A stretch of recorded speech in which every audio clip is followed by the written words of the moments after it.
So in 2006 in particular, I weighed 69 to 71 kilos when I went to France in January.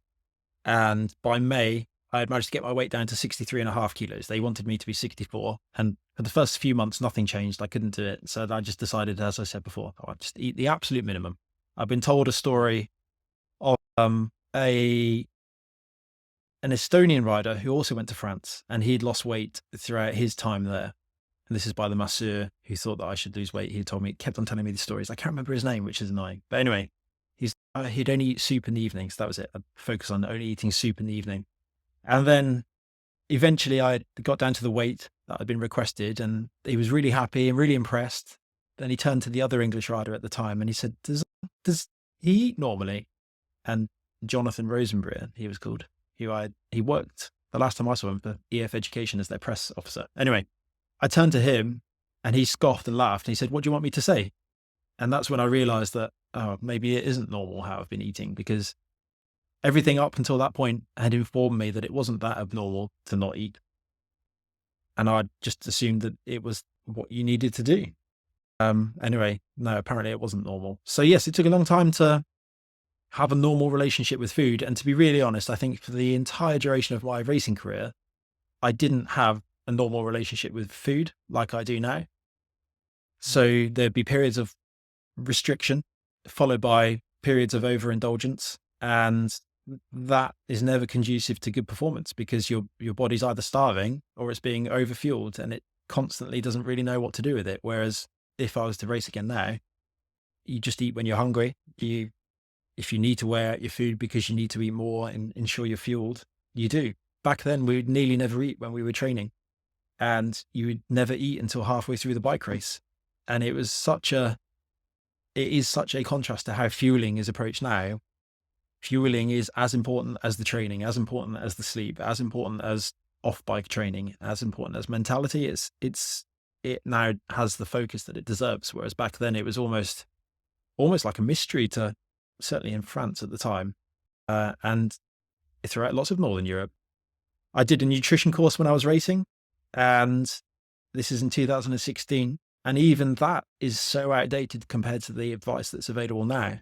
It's the biggest thing that's changed, the approach to eating, and having a normal relationship with food is something that it took retirement to solve. And I think actually it took retirement the second time. I think even when I was aiming to race in 2020, there were still periods where I wouldn't have eaten enough, because that lingering belief of you have to be as light as possible was still there. Whereas actually that's not true. And last year and this year, not so much this year, but last year especially, I was able to beat some of my own Strava KOMs, even though I'm 6 kilos heavier. Obviously it takes a lot more power, but it shows that it is possible. And they're not short or easy ones. They're quite steep or they're quite long. So power is always going to be better than power to weight, if you have the power to weight as well.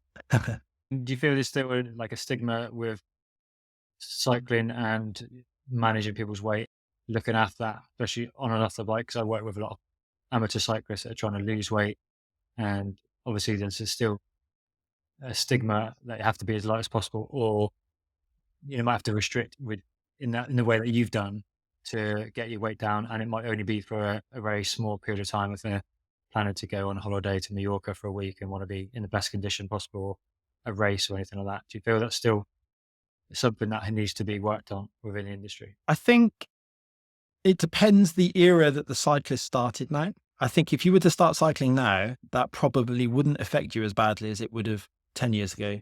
Certainly not as badly as it would have 20 years ago. I think if you were to start cycling now, there is enough information out there that should prevent you from making poor decisions, such as trying to starve yourself to get down to a weight. I think there is enough information about how much fuel you need when training and then when recovering that wasn't out there before. And the dawn of the internet has helped that. But if you cycled lots in the 90s and you're coming back to it, or you cycled lots in the early 2000s and you're returning to cycling, I think there is a real chance that the beliefs that were ingrained in you back then will still override any of the education you give yourself now. Yeah. And where do you see most people making the biggest mistake? Obviously your coach as well, and you help out with Nicole, where, obviously the people that you've coached and worked with, where do you see the biggest mistake happening the majority of the time when it comes to fueling? Is that Like more riding fueling or off the bike fueling? I think not What not your eating on the experience? bike is the worst one. I think chronic underfueling and underhydration, because we can only carry 2 bottles. And for most people, they think, no, I don't want to carry a 750 ml bottle because it doesn't look good on my beautiful bike, Yeah. whatever bike people choose to ride. Whereas actually, if you look at my bike, I only have 1 bottle cage on there. Whilst I don't do huge rides, that should definitely be 2 bottle cages for 2-hour rides. And it's a mistake. Underfueling, underhydration, it's not doing your body any favors at all. It's just making life harder for your body. It's having to look for energy sources that aren't necessarily readily available. Whereas if you were to fuel yourself and you were able to do your intervals well fueled and do them properly, you're less likely to have a bad day on the bike. You're going to recover faster than you would otherwise. And your performance will continue to improve, and it will sustain good health off the bike. Your energy levels will be better, and on the whole, life will be more enjoyable. Yeah, definitely. I mean, how did you find your fueling when you did the Trans Pennine? Because I haven't seen your full Nicole video because I didn't realize it was on Nicole's YouTube channel until I Googled it the other day. But how was that in terms of managing your fueling? Obviously, for such an endurance event like that itself. It was easy because I have a good appetite. I think the intensity that we rode at probably didn't require anywhere near the fuel that I consumed. And I think also the way that we actually broke it down into stages, which meant that we never did the full, let's try and do this in one go or as fewer Mm. stops as possible, like some would have. And I think that would have changed it a bit. I think we definitely had a lot of very sugary carbohydrates and very enjoyable indulgence foods from the French supermarkets. It was as close to a working holiday as you could ever get on 2 wheels. It was absolutely fantastic. But yeah, fueling was not a problem. So if you enjoyed that clip of the show, then you can check out the full length edition by clicking here. Go on. No, you want to.